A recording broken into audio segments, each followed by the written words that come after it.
Mpendo muumini, tunapoendelea kuishi na kulinda imani yetu pamoja nawe mwaka huu wa jubilei, hapa kwenye kituo tambulika cha Uinjilishaji Katoliki, daima tunakushirikisha juhudi na furaha za wenzetu kutoka maeneo mbalimbali. Jumamosi hii tutajiunga na umoja wa parokia 9 zinazounda dekania Mtakatifu Clara Gatondo kwenye maadhimisho siku ya kifamilia ya dekania hiyo mwaka huu. Parokia za dekania ya Gatondo ni hizi: Mashahidi wa Uganda Gatondo, Yesu Kristo Mfalme Karinga, Mama Yetu Mpasho Habari Gatito, Maria Msaada wa Wakristo Dondo, Mtakatifu Yosefu Kiganjo, Malaika Mkuu Gabrieli Motomo, Mtakatifu Yosefu Motongoro, Mtakatifu Stefano Ituru na Mtakatifu Yohane Mbatizaji Monyoine. Sherehe hii itafanyika kwenye parokia Malaika Mkuu Gabrieli, eneo la Mutomo, Jumamosi hii tarehe 5. Ibada ya misa takatifu itaanza saa 4 asubuhi ikiongozwa na Mwashamu David Kamau,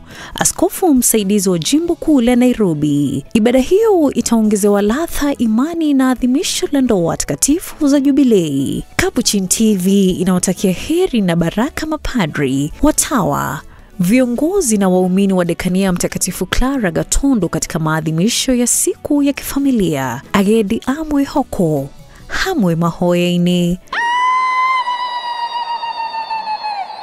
Endelea kutazama Capuchin TV, kitambulisho Katoliki.